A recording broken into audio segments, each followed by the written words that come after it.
I had brought along some of the questions that I mentioned that been piling up and notes that people send and et cetera, and I was going to try and get around to it. But I got a better idea tonight. That's my opinion.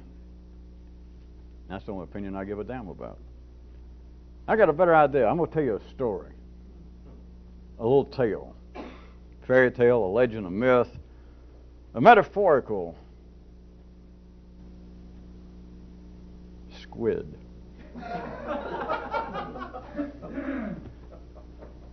I could also say this was based upon something that happened, and that would not be untrue,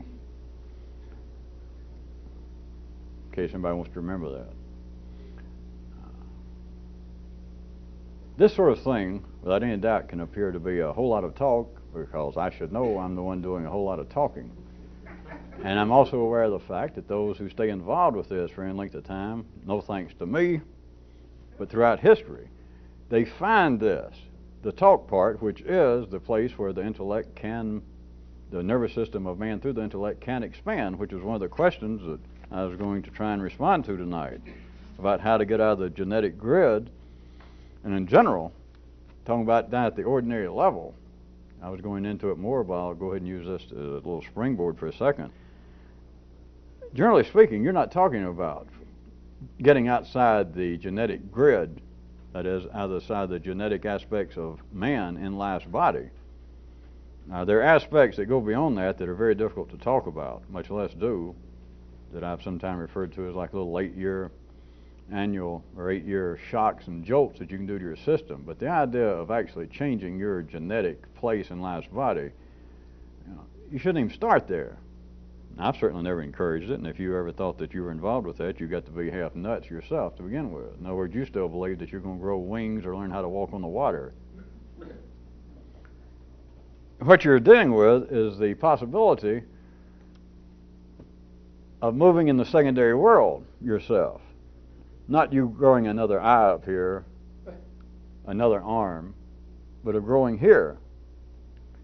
But now the tale I was going to tell you gets beyond mere talk, gets beyond even people being interested in this in a kind of intellectual way enough that throughout history, I'm told today there are people who would move all over the country to be around such as this, to hear about it, because it is a form of energy. It is a form of energy even hearing it talked about if we have the right kind of recipients listening to it.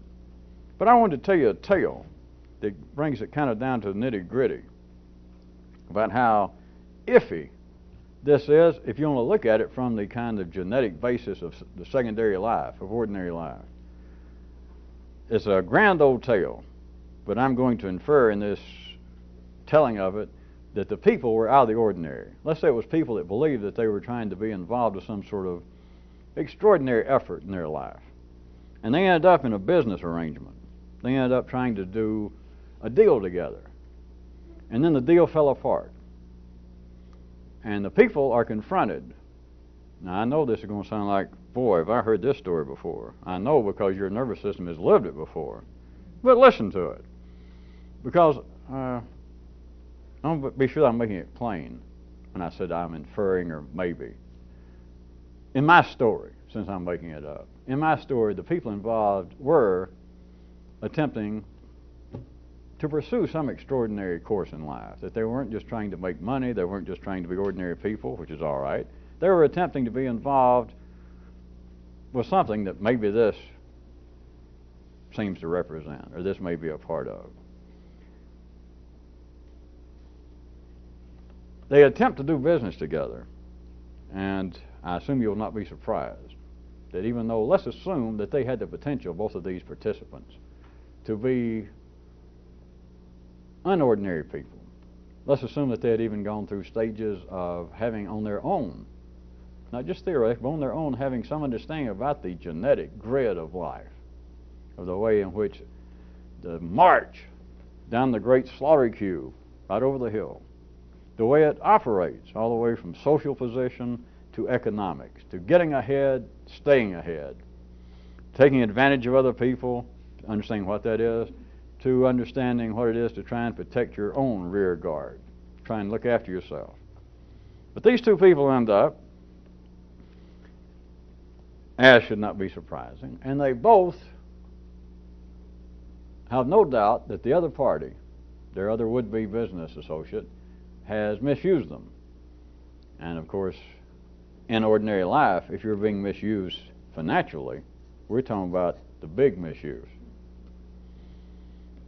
which is not just the money, but it's just a secondary reflection. If we were back to primary people and we were dealing with two participants living out in the wilds under feral conditions, and they attempted to go in business together, like since we've got to hunt a great saber-toothed dinosaur at least once a month to eat, and since half of my kin have been killed by these creatures, that we go out trying to find them for lunch, and about 90% of the time we end up being their lunch, why don't we pool our resources and we'll split whatever we get?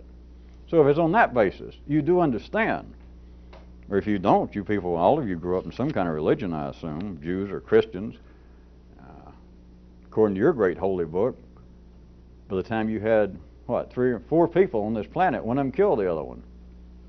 4 people.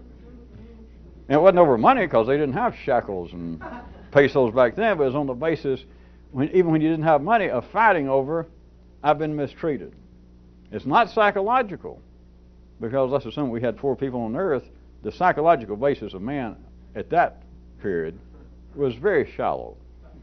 Those people couldn't have been very psychologically deep. I mean, if Freud had suddenly we play with an anachronistic manner, and I suddenly stuck Freud over there with Adam and Eve and Cain and Abel, he wouldn't have much business. Now, if he tried to talk to him about subconscious motivations and this and that, it was just Cain, or whichever one it was, turned on Abel and said, "Hey, sucker, you can't do that to me," and he shot him.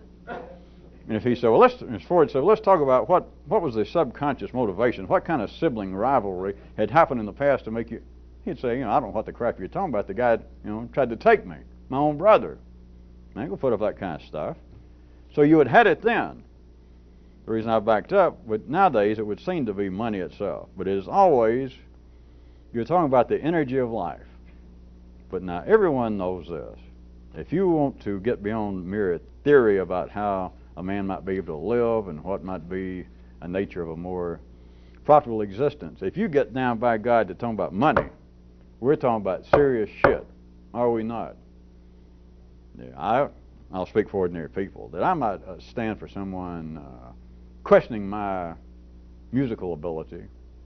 Someone might point out that my nose would not go up against Richard Burton's.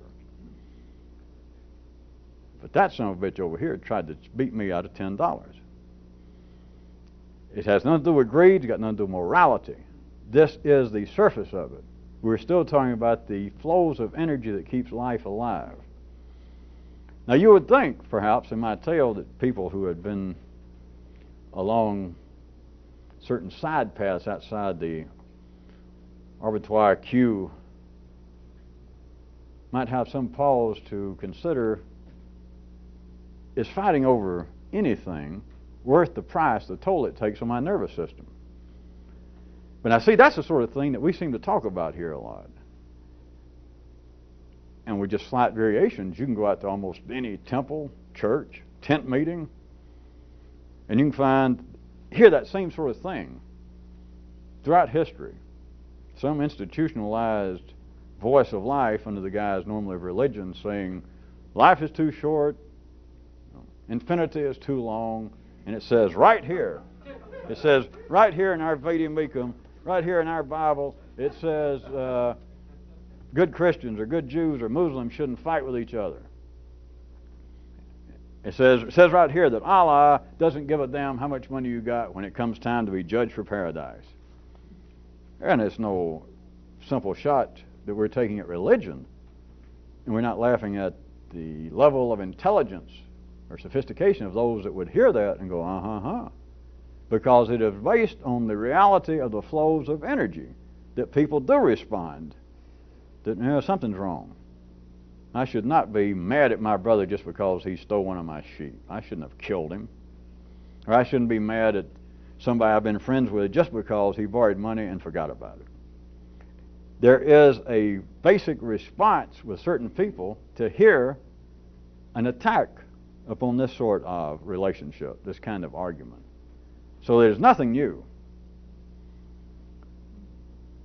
But as I started to say, if we're talking about people who had, let us say theoretically, my theoretical tale, some insight, they had thought and seen some things about the movements of life that were not weighted to the ordinary flow of events in the city and their intellectual response thereto. That is, in some way they should know better. If you think, in my tale, that it's suddenly going to end up that they all lived happily ever after, you're nuts.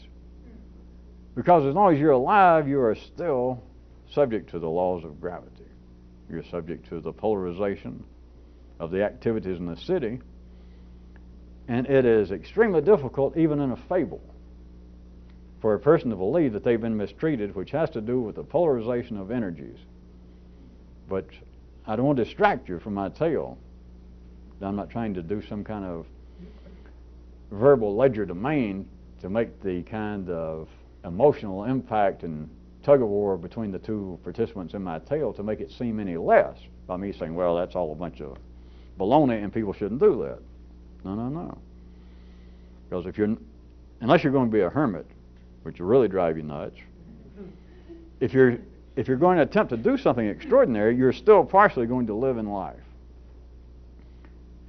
And the feeling that you've been mistreated, I've had Kairoot do it, we've talked about it in all sorts of ways.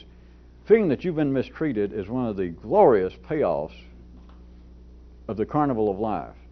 It doesn't matter whether you're throwing balls at the milk bottles, where you're trying to throw rings around Chesterfield cigarettes when God saw fit to still have that wonderful brand, or whether you're trying to guess the weight of an invisible fat person. The payoff of all of those, that is, of being alive, is to feel you've been mistreated. If we were going to talk about the most common emotion, what would it be in life? Now, try and extract from yourself that immediate desire to be sarcastic, perhaps. I'll do it for you. Except I'm going to do it, it's not sarcastic, but I'm going to use the ordinary kinds of terms that simply beg out for an ordinary person to interpret it as being a critique, a sarcastic attack. But to ask what is the most common emotion in life, you would have ordinary people who want to stand up and say, well, love. And then somebody over here would jump up and say, well, that's not true. And maybe the first person would say, well, maybe not, but it should be. That's what the gods intended. And they could argue forever. Somebody might say fear. I suggest to you the most common, the most popular, and we can call it several things, but there's an indicative sound. The sound is a whine. If you could find a kind of mechanism that I keep trying to suggest, and I keep trying to lay out a few hints, but if you could find a mechanism to build yourself this kind of apparatus that you could fly over the city. Now, I'm going to point out there like we're talking about a city, but to fly over the city, the noise of the city is not the kind of stuff that George Gershwin used to fall in love with and redid 1,000,000 times of American in Paris, and French horns sound like taxi horns. No. If you get to where you can fly over the city of life, the city of the human nervous system, I suggest to you, you're not going to hear the sounds of tugboats, of tugging, and people on the wharfs are wharfing, steam rising from the sewers. What you're going to hear is a whine. It'll drown out everything if you can hear it. And it is the whine of, I've been mistreated. And I'll ask you one more time, try and extract ordinary sarcasm, but I'm just going to try to be blunt with the story as much as possible. Life is full of a bunch, some of the stuff, I guess, maybe I shouldn't say on tape. Life is full of wimps, sissies. That's what it is to be alive. The only possible exception would be, not because I call it a revolutionist, would be whatever the reality of this is. Because the rest of it, you got no choice. You got to be a sissy. You got to whine. Because the ultimate, once your nervous system is fired up enough for you to think, there is the ultimate mistreatment, which is what? Now we can all say it together. Death. Once the intellect can think, once your nervous system is up here, there is one ultimate insult. People have said it who are atheists, people who said it who are Hindu, Muslim, Buddhist, Republicans, even roofers. and truck drivers. And it's reputed that an attorney once in Europe said that. It is the ultimate mistreatment. Because, and it's one more time I'm going to tell you, try and take out the sarcasm, but I am using the kind of energies that drive the human intellect all over the world throughout history that makes these observations. And whether they say them or not, they are subject to react to them if somebody else does, and that is, I have done, and then start filling in blanks. That is, I have made myself. I have paid my way through school. I am a self-made man. Or I inherited money and wealth, but I used it properly. I have done this. I have continued to improve my education. I have continued to try and do more for my fellow man. The more I have, the more I give. You can say all of that. And the human nervous system knows one thing. There is an ultimate mistreatment. That no matter what I do, if I do this or if I spend my life rolling drunks, burning down churches, attacking old women, the same thing's going to happen to me that happened to everybody else. As far as I can tell, I'm going to damn die. That is the ultimate mistreatment. And so there is no question with ordinary people of saying, do you think life is unfair? Do you think that you get mistreated? If you could hold the Pope down and tickle his little feet, using him as an example, he'll say, yes, it is unfair.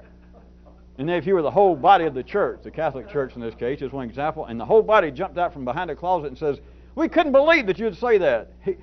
He told us to hide and see what you'd do. How dare you say that?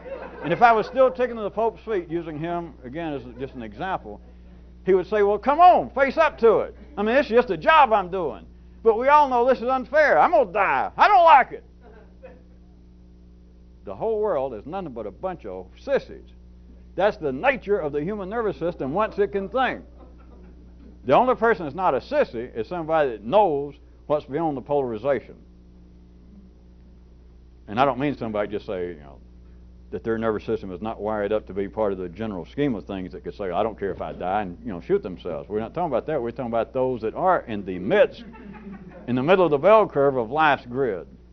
In that group, all the way from popes to the smartest, most learned rabbi that ever lived, anybody on this planet, in the city as we normally call it, no matter what else they say, they can be the richest person on this planet, they can exercise all sorts of power, but all you got to do is say, is life fair?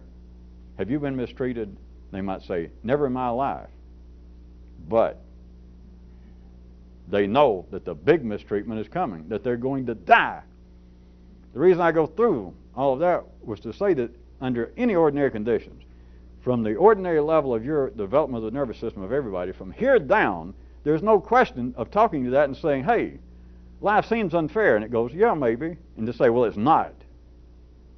That's what all religion's about. That's what most of philosophy, that's what a lot of the human verbal intercourse is about, is from here down, don't even think that there's any possibility of someone believing that life is not unfair. Do you follow? Did I get convoluted enough? From here down on everybody. That's why I was picking out the popes and rabbis and Aristotle. Anybody, from here down, at their time and place, all you got to do is send the right kind of energy. It doesn't matter what the language is, but get the energy right and send down the question right here and say, is life fair? Have you been mistreated? The answer, there's no question. There's no other possibility. The answer is yes. Even if they've never been mistreated, they know they're going to be mistreated. And we're talking about in a way that's irreversible as far as they can tell. That is. So all ideas of mistreatment, all ideas of justice, is simply yammering of children. It is the whine of life itself. It is the movement of energy. I was trying to establish in my little tale, I hadn't forgotten it, this little legend I'm making up. But the tale is this. The basis that I was trying to set right now is we're not discussing these two participants, these two characters in my tale, on the basis that they are in any wise exceptional at this level. Now, I already threw in that they attempted to be exceptional, that I was inferring that they had firings of the nervous system above this level. But from here down, it doesn't matter who the hell it is. From here down, everybody's in the same underwear. Everybody's in the same closet. Everybody's mistreated because from here down, this thing only has one idea of justice, and that is if I could get past death. But, of course, there's no way past that. This knows, and so it looks everywhere else. It's part of the churning of your accounts. It is life, that great unscrupulous broker that you have to deal with, that keeps churning your accounts. Busy work. And sometimes you seem to win, sometimes your stock goes up, and he calls and says, huh, did I tell you? Huh? But tomorrow your stock's going to sink. And if it doesn't sink, ultimately it's going to sink because everything you own, every stock you own is going to be worth what? Well, they can stuff it in your coffin, trying to make you rest easier. That is what the ordinary intellect thinks of. That there is no way past the ultimate indignity, the ultimate insult, the ultimate injustice. That no matter what I do, no matter how smart I am, no matter how decent I am, I'm going to die. And that makes everybody from here down a bloody sissy. Because if they do not cry in public, they cry in private. That is the nervous system itself. That is the basis of energy, and it doesn't matter what religion, what sex you are, what race, how old you are. So, any idea that even in this story, you see, I'm making the story up so I can do anything I want to. I can say that one of the guys was 8.5 feet tall. I mean, you might say, well, I never saw anybody. Hell, I'm making the story up so I can say that, right? But there's one thing I cannot say, and that is that any human on this earth, even in my stories, is immune from the feeling that injustice is the name of life. It is a matter of where it seems to be placed in their particular life. That happened over here, I still remember the way, God knows I should probably go into analysis, but I still remember the injustice as much as my father meant to me. And they were divorced, and he would only come in on my birthday. And I'll never forget, I was 8, and I'd invited my first girlfriend, and he was going to fly in from Alaska where he was living, and he didn't show up. Now, I know it's childish, and I was an 8-year-old kid, but I started thinking about it, and I could almost cry.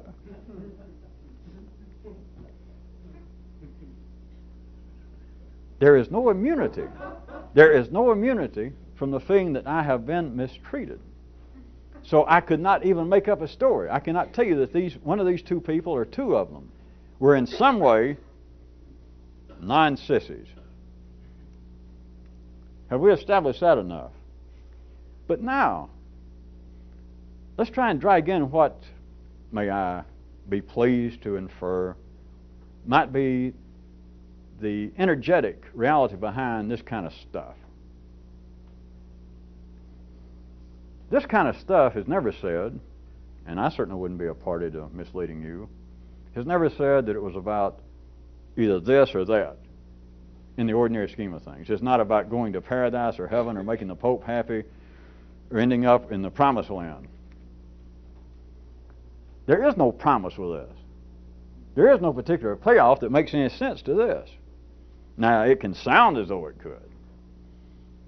I certainly could make it sound that way to many people if I wanted to. And hell, many of you could by now. You can make it sound like that, hey, this would be the kind of, or it should be the kind of ultimate psychological treatment. That, boy, this would help soothe out all the minor wrinkles I seem to have had in my brain and in my limbic system and my emotions that, I don't know, sometimes this makes me feel good to hear you get up there and holler, anybody that whines is a damn sissy. You know, chin up. Stiff upper lip will stick if you're going to die, what the hell. Boy, I like that. Well, hell, that's still not much because you could be that you're just German, perhaps, and didn't know it. And just at an ordinary verbal level, you just like hearing that, and you go, yeah, and makes you want to get up and get a gun and march, for all I know. It's more than that. It's more than that. Because here you can, as I said, you can inspire people and say, well, wait, if you try and take this approach, you might feel better, you wouldn't worry as much. And people might go, yeah, that does sound good. It's meaningless. It'd be a religion then. It'd be a philosophy. It'd be something. It would be a thing specific rather than the process. So you're dealing with mistreatment. Everyone is going to be mistreated. You're mistreated all of the time, even if your life seems to be right now rather peaceful. Just take, all of you saw it, there is the awareness. I'm not trying to give you the blues because at the ordinary level you can't have the blues. You got the purples already. Even if you don't feel like you're being misused right now. If you say, right now, believe it or not, life is pretty tranquil. Everything's going pretty good. All my stocks are up. Or even better yet, my broker dropped dead. So at least I'm safe until they replace him. But you're still being mistreated. You know it. You can go along and whistle like Gus Edwards or Jiminy Cricket. Or Walt Disney, heated back up. You can whistle all you want to and say, life's pretty good right now. Yeah, but you're going to die. Well, why'd you say that? So you're talking about at the energy level, it's beyond the secondary level of what any man can think. There is this awareness that you are in the midst of continual mistreatment. There is no way out at that level. What might be possible? What might this kind of activity throughout history been inferring? Of course, lots of times I try to state it outright, but I'm trying to be more metaphorical tonight and play like all this is just kind of something that just came to my little, what do you call it, brain. What would be possible if there's no doubt that you're going to be mistreated, that you are in a constant state of being mistreated? That is, it is the nature of polarized energy that runs the human nervous system. It runs three-dimensional life. On that basis, you're always being mistreated because you know that your major mode of energy is going to be polarized. Although I made up these terms, these descriptions, that is, you know you're going to die.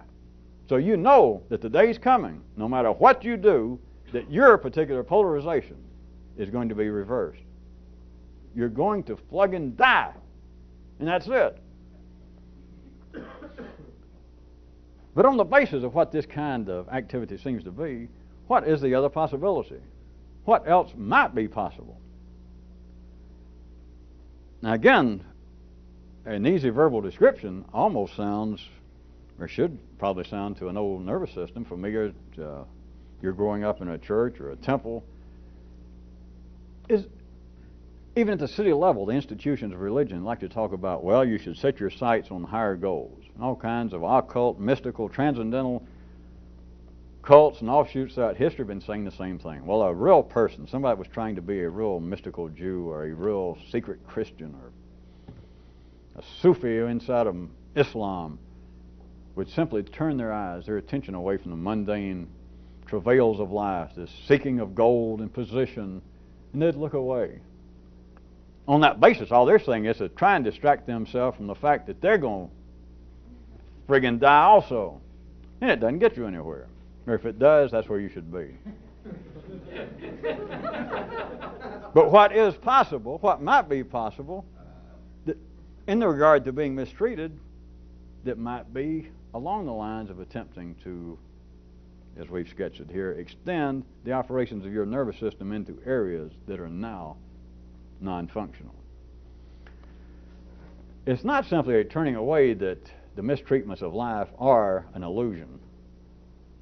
And breaking your leg is not a damn illusion. Having a business go broke and you ended up sleeping on a park bench is no illusion. In the three-dimensional world, there is mistreatment. Again, at least you want to whine. Sleeping on a park bench, losing your job, your business, breaking a leg, you understand, that's child's play. That's just kind of stealing yourself and working up to the point that you can die. That's all it is. It's just practice.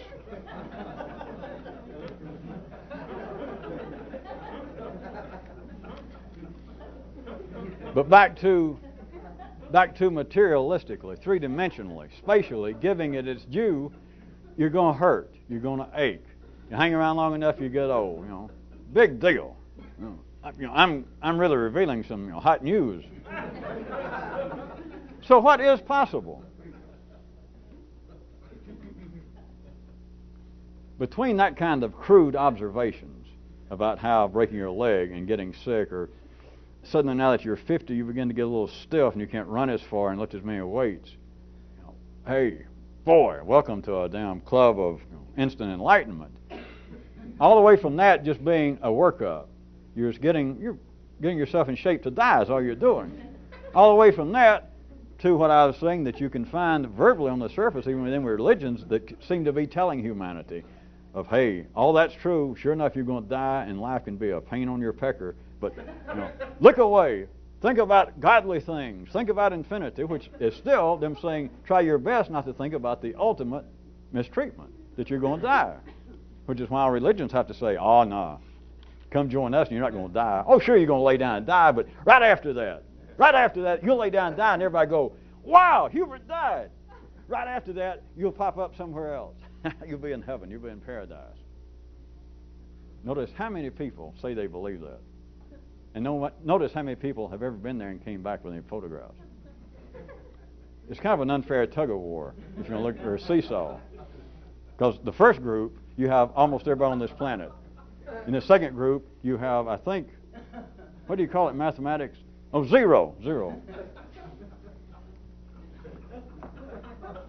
So between the extremes of just saying, well, life is just a pain, and there's no way out, and it's just all unfair, all the way from that to what seems to be the kind of institutionalized religious dreams of, well, I know it appears that way, but a good Christian or a Jew or a Muslim or whatever, they understand that it's not. They don't understand it's not. Their energy is plugged in such a way that they will say that they have bought the story. Oh, of course, they do it in other ways. They say, well, there's no doubt. I've got faith in my heart. I mean, there's no doubt I can feel it. The gods have talked to me. But between those two, is there any possibility of something worthwhile? And of course, it's not between these two, much less my hands. It's in another direction. But the direction does have to do with the kinds of things that sometimes may appear to be thrown out somewhat flippantly here, such as, if you whine, you're a damn sissy. You're done for. Because if you're alive at city level, you're going to be mistreated. Now, we've established that, right? We're trying to be reasonable tonight. You're going to be mistreated because you're going to die. How can anyone whine? How can anyone be concerned with? How can anyone spend their money, their attention, on the inevitable? Because there is no doubt that it's inevitable that you will feel that you have been mistreated. All the way from a good friend, and me pull out those kind of, I guess, ordinary people, extreme examples, but that shows what damn sisters they are to say the poor kid whose father didn't show up on his birthday. I can stand here and I can put it on, I guess. You can do it to yourself. You don't need me to lead this. And say, well, let's everybody think of something real sad and kind of get a tear in your eye or choke in your voice. It's not simply attacking that on the basis that it's stupid. It is inevitable. That is the crudest possible primary flow of energy. But when it gets into the secondary world of talk, it apparently can get better dressed. Because then it gets into areas such as, like in my tale, let's make the tale, like I said, that the two participants aspired to be out of the ordinary, to get outside, to rise above the ordinary level. And so, if that were true, would they not be well within their even would-be revolutionist expectations to expect better treatment one to another? If there was a pope of Judaism and he got with a pope of Christianity and they were in a card game, or they decided to go in business, import some products maybe and try to turn a profit, would you not think, if you didn't follow, that out of the whole world, would not the heads of two religions, if they went in business, would you not consider that at least that'd be one area wherein neither one would ever need an attorney? I mean, you're talking about guys playing fair. Which I don't know why, but that's like, I think it was the Pope told me this. Well, I can't ever tell. This guy keeps claiming he's a Pope, but since when the Pope moved to Alabama, by the way? That God and Satan got in a boundary dispute over the line between actual paradise and hell. And finally God, they just couldn't come to agreement. And God said, I don't have time to fool this. I got more to do. We just end up and let a cosmic court deal with it. I'll just sue you. And suddenly Satan almost fell down with laughter. And God looked at him, and Satan said, where the hell are you going to get an attorney?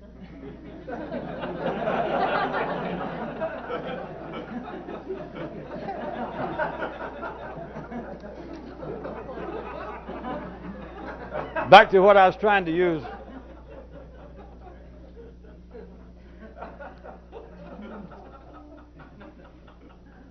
Back to what I was trying to use as a quite solid example. If you had the two most spiritually driven men in the world, and they went in business together.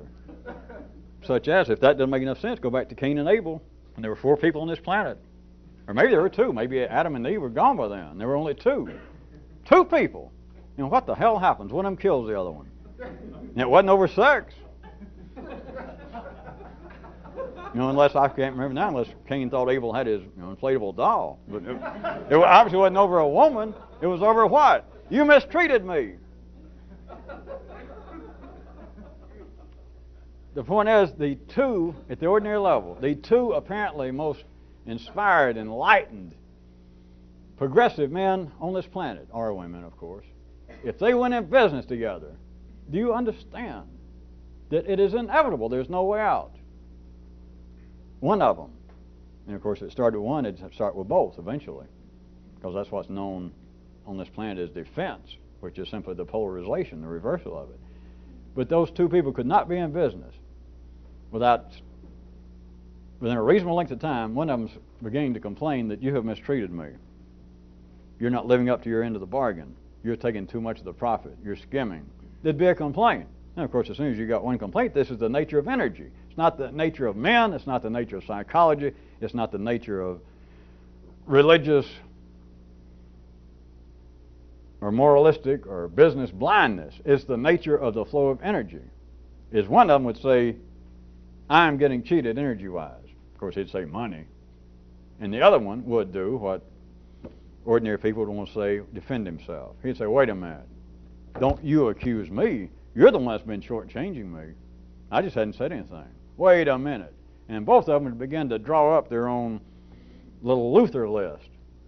And we'll go over and nail it on the door of the forehead of the other one some night. The list of all the complaints that you need to straighten out.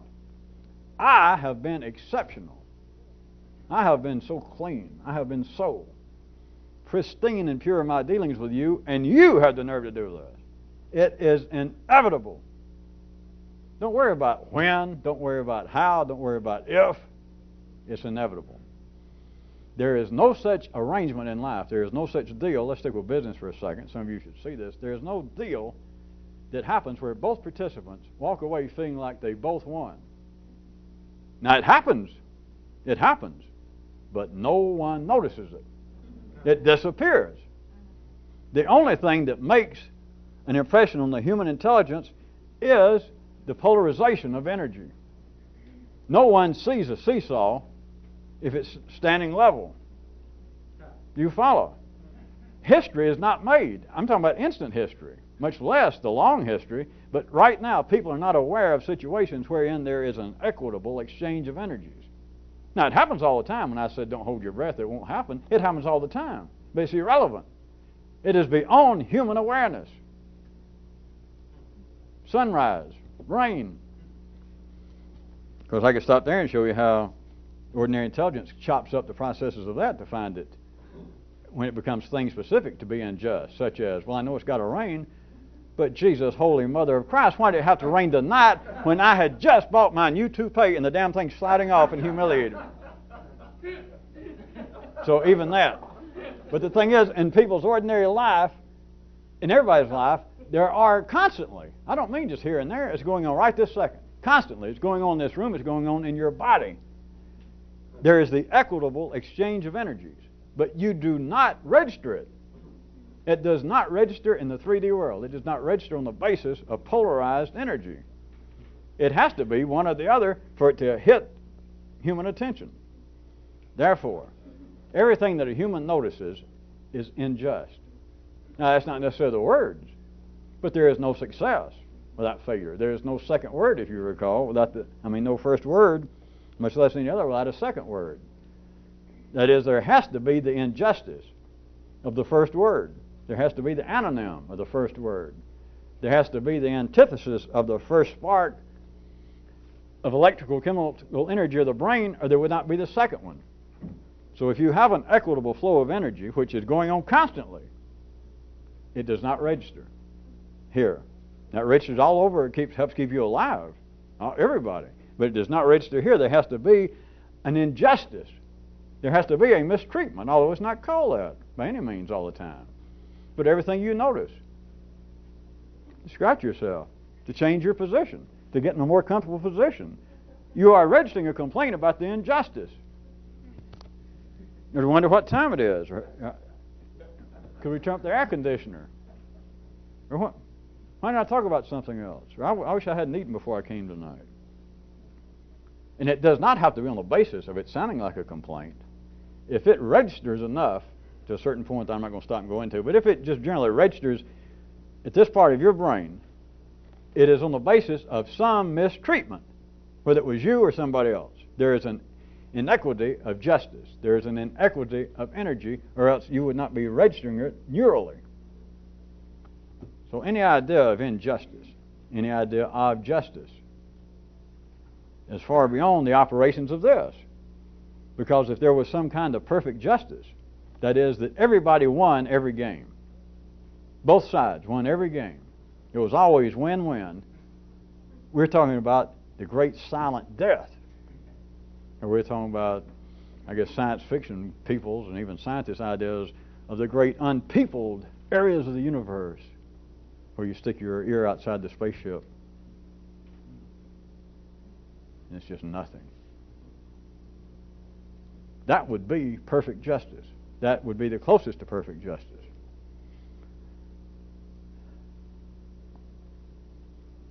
Why would anybody try and struggle against the feeling of the inequities of life? Now, ordinary people, if they do it, they say they do it on the basis that, well, my God told me to. My minister did. This holy book that we read, it says, don't get concerned if your fellow man cheats you because God will get even with that mother. And you just give your little heart to God, or the hell that means. You turn it over, you quit worrying about injustice. Does that work? Because I'm not going to pursue all this because it can go in all kinds of directions, but the easy shot is to simply point out to you that it does not work. And it's not the fault of the religion, because if it worked, it would be stopping the flow of energy somewhere. We've been through this before. Religions cannot do what they say to do, that their purpose is. Psychology can't. The penal system can't.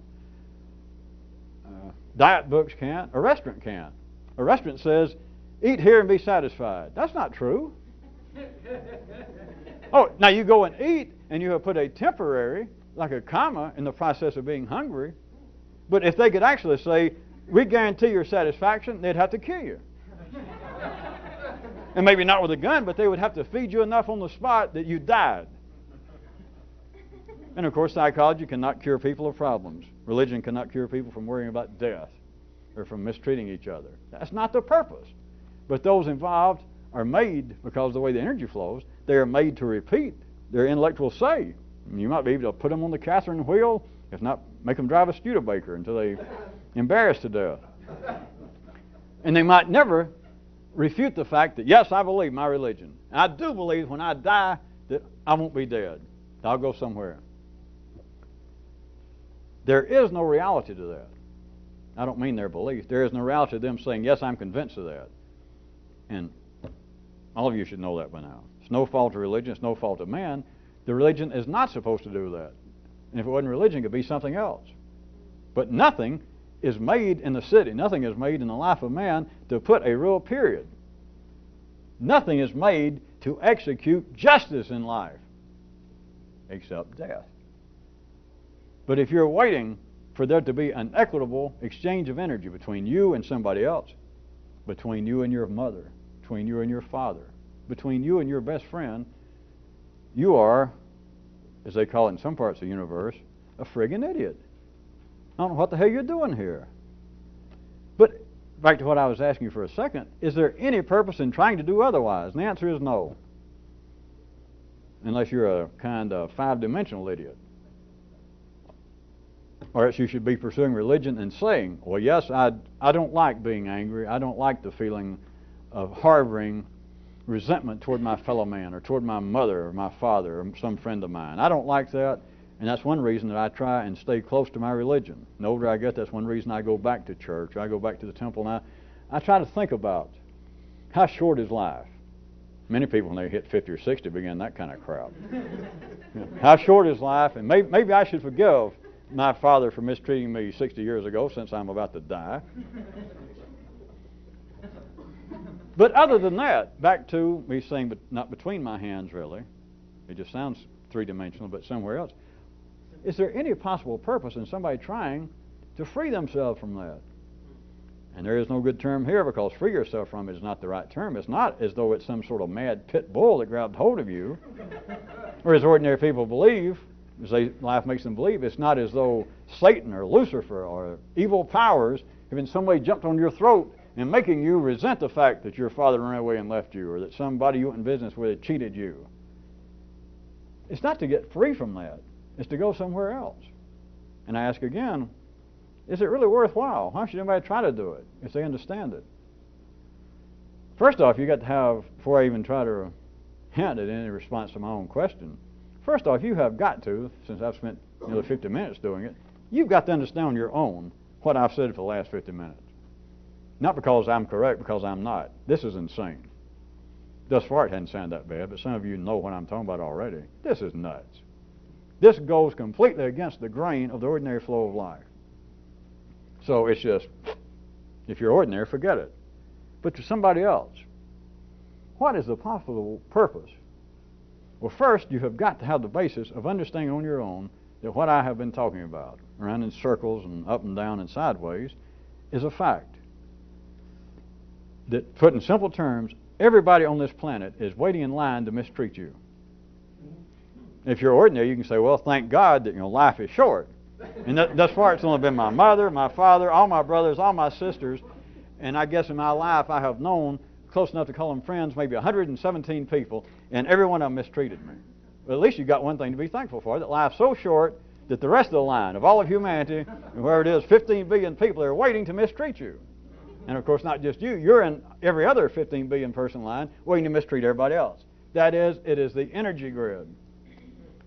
So, you've got to understand that what your nervous system, not your church, not what somebody else calls mistreatment, you've got to understand that is part, it's just a description. It is a crude mislabeling. It's the best that life will allow the intellect to do, is to call this form of the polarization of energy, the movement of energy, that it always culminates, always, in an inequity at the three-dimensional level. If it didn't, life instead of walking, you instead of walking, would suddenly stop. And you would stop so long that if outside this universe there was a great ME, a coroner, could come along and says, I must pronounce you, life. Yes, you're dead. That'd be it. There has to be the inequity of being able to move, to shift weight. You got to be able to do it physically, to move, to lift your arm. You got to do it here to be able to think. So you've got to understand that what you and everybody else, it's not your fault, but what you call mistreatment, what you call being abused and cheated, you might as well be saying, boy, I'm sick of being alive every day. Breathe air. Breathe air in, breathe air out. Who was it that jumped out here on this planet and made air? I'm so sick of this. You might as well be saying that, literally. That's sort of at the primary level. To get a little more sophisticated, you might as well be saying, which people do say. You might as well be saying, I am so sick of being able to think. I am so sick of my mind being alive. I'm so sick of feeling like I'm an individual person in some way from everybody else. I am so sick of that. You might as well be saying that. Still back to my question that I was going to at least hint. What possible reason, if somebody understood that that is the nature of being alive, why would they even try to go any further? And there is no answer. There is no three-dimensional answer. It's why this kind of stuff cannot recruit, wouldn't even try to. You can't talk somebody into something, because if anything, at the surface, talking in certain ways, which probably tonight is a fair example, would almost sound like disrecruitment, if there was such a word. That if ordinary people were to hang around the edge of this, and we were out in a great huge tent meeting somewhere, and people got around the sides and had them a little bat wing of gin and hanging around the edges and heard some of this, there would be no danger if their mother told them before they left, Hubert, if you're going to hang around that tent down there, those weird people, don't let them brainwash you and suck you into joining up. That ain't the danger. No danger whatsoever. If there was any danger, which there's not, the danger is fat chance. If anything, it sounds like they're trying to discourage me from being interested in it. That's not it either. It is simply that this kind of, the energy behind this kind of information is always at absolute odds, not directly, but in ways that go beyond 3D and 4 dimensions. But it's at odds with what seems to be the basis of all reality at that time. And the reality, well, in this case being, wait a minute, I've been mistreated. Some ordinary intellect says, ordinary nerve. And I know that. You don't have to tell me the details. If you say you've been mistreated, all you're saying is you're alive. I don't have to come over and hold a mirror under your nose. You said, I've been mistreated, so I know you're alive.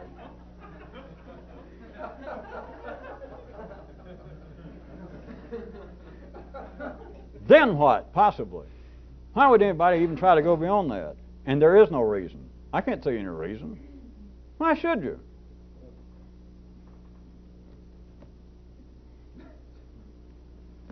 That's why old Kyrut and yours truly, I guess, don't tell many stories because there is no moral. All right, you spent 55 minutes pointing all this out, and of course, and you even said yourself that you're inferring that there might be some other possibility, which I've always understood that that's what this is about. And so then I even asked for you, well, why should anybody do this? There is no damn answer.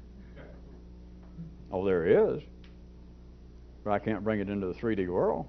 There is no reason why. What if somebody has mistreated you, literally, at the city? Which, don't let me influence you by emphasizing and saying, really? Because we already pointed out, if you're alive, you don't need me to say, really? An instance. If you're alive, you're being mistreated. What the hell you want? So, to say, well, if you're being mistreated, we don't have to check any further. You're alive. Yeah, all right, you're being mistreated. And literally, did this guy over here steal money from you? Yep. Even worse than that, he didn't steal it from me. He didn't come like a thief in the night. I trusted him, and he mistreated me. How can you justify that? How can you explain that away? How can one spiritually rise above this by giving money to a good church, or by lighting candles, or by running some beads through your fingers, or whatever the hell it is? How can you take up for that? How can you alleviate? How can you, in any way, eradicate that from your nervous system? At the ordinary level, you cannot. It's that simple. Is there any way to understand anything that changes that? No. Why should I do this? I didn't say you should do this. But I'm going to have to tell you, you're wasting your damn time. No, you're not. I don't want to give you the blues. You're wasting my time, which I definitely shouldn't give you the blues, because that just shows, I too can get mistreated.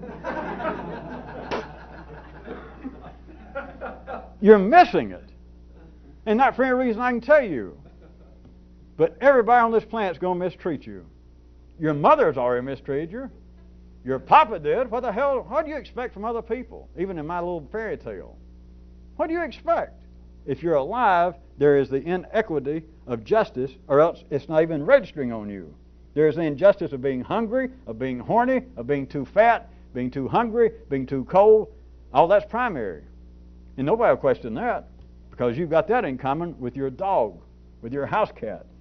But it is also here. And no matter what two humans do, there is an inequity of energy. That is, they are both going to eventually feel that I have been mistreated. If it wasn't financially, it'd be in some other way. I went off and this guy tried to hit on my old lady, my best friend. The way she told me he did it, he could deny it. But now it's done. I'll never forget, I could never trust him. I thought he was like my brother. Hey, your brother hit on your old lady under the right circumstances. Now, I'm not trying to pick on your old lady, your brother, or your sex life. I'm pointing out again, are you alive? Yes, I am. Case closed. I'll rest my case. You're mistreated if you're alive. Why would anybody pursue this? I can't tell you. Unless we're running out of table. So I'm just going to leave it, but now I think about it. Unless, you want to put it this way, unless you're sick of this shit. And I can't make you sick of it because there's nothing to be sick of.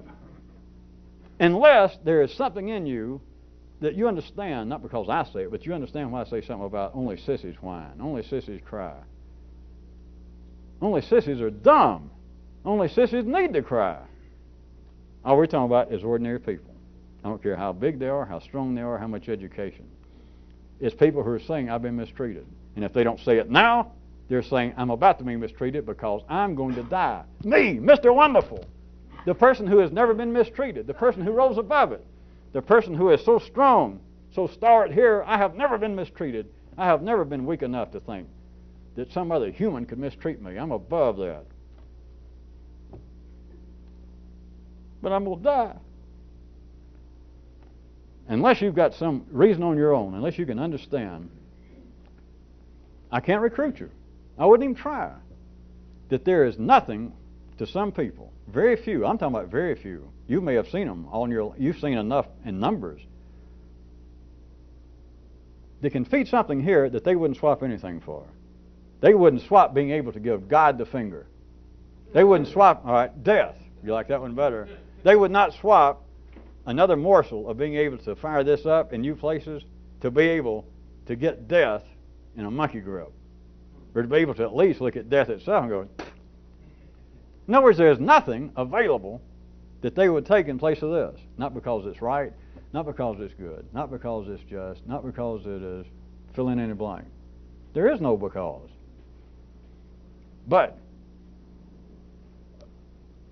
I would suggest to you it is the only possibility, not because of me, not because I said it, but this sort of thing of being able to extend your own nervous system, to fire up your own brain in areas that life does not need, is the only way that anybody ever sees anything beyond the horizon where you see the smoke coming. They're cremating everybody. We're not talking about Dante's Inferno. We're just simply talking about you're going over the hill, you and everybody else. All of your enemies, all of your friends, everybody that you mistreated, everybody mistreated you, etc. Right over that hill, that's where that smoke's all about. But between here and there are people who would not pay any price to change getting one new shock up here than it would to get even with everybody who mistreated them. And vice versa, to let everybody else get even. There's simply nothing else to say about it. And there's no reason for it. It can't be justified. It can't be explained. It's not even true, is the worst part. It's not even true. Which makes the tale, to very few people, even more interesting. See, because it does not have a moral. Doesn't have a period. That you can build it all up, which is the way a revolutionist, I might also suggest, a revolutionist intellect looks at life. Is the difference between things being specified and cut off and the process going on, is everybody else waits for a moral. Now, I have talked for 59 minutes, and I could suddenly, even in the last 20 seconds, turn it into a sermon of some kind and saying, well, all right, you've heard all that. Our only possible hope is to trust in God, which is all they can do in the city. It doesn't matter which God. Just say, well, all we can do is trust in God. And everybody goes, yeah. That is, we can only trust that the energy, once it gets reversed, will pop up somewhere else and maybe it'll carry us with it. That's all it can do. But between here and there is no reason I can tell you, there's no reason available to tell you not to be mistreated and not to be concerned about it. And that's not even a moral, see? But I was going to say that is somewhat, I was suggesting that a revolutionist intellect would look at life, is everybody else waits to hear a 59-minute setup about how yucky things can be, how dicey, how sticky, and so you wait for the punchline. If you spend 59 minutes setting it up, that's what the Pope and everybody else does, is blah, blah, blah, attack, attack, attack, and woe is man. And then in the last minute of a 60-minute sermon of life itself through people giving out to the masses, is the last minute say, well, this thing is bad enough. And yeah. All right, come, give me your money, come up here, do whatever it is. Trust in us. Trust in the institution of life. Trust in the dreams that energy will be reversed and pop up somewhere else. Everything has a moral, whether you like it or not, whether it seems to be your moral, except this, which I was trying to suggest is perhaps the way revolutionary, a new intellect would look at life, is it doesn't stop. There is no moral, because a moral is a stop. A moral is cutting up the process and saying, well, blah, blah, blah, blah, blah, but, or because, da, da, da. You can take it or not take it. You can be wired up to believe it or not believe it. But either way, you're still stuck with the inequity of life. There's only a new place that can fly above the city and realize that everything, including your own nervous system from here down, is nothing but a fucking sissy. It cannot defend itself because it's not attacked. It cannot get the upper hand. It can't get the lower hand. It is an exponent. It is an outlet of energy. And for energy to even register on your consciousness, it has to be inequitable. somebody got cheated. This month, Georgia Power, Con Edison, overbills you. Next month, you think, fuck them. And you go out there, and you know how, and you got your own little pliers, and you dicker with the meter, and you cheat them. That goes on for several months, and they think, something's not right. And they go out and they realize it, and they run your meter up, and they take you. That's life. That is the nature of being there.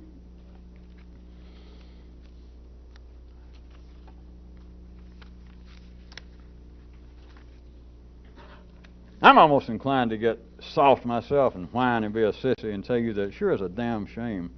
Sometimes, of course, I'm just making all this up. It's just fairy tales. But to even suspect that any of you continue to live downstairs, live in the city, which you've got to do to some degree, but to live down there in a manner that's not very much unlike it was years ago when you first got involved with this. Well, I know you get here at meeting night sometimes and you feel real enthused. It might as well be a goddamn camp meeting. And you think, boy, how great it is, and if I moved to Tijuana, you'd go with me, and boy, I couldn't give this up.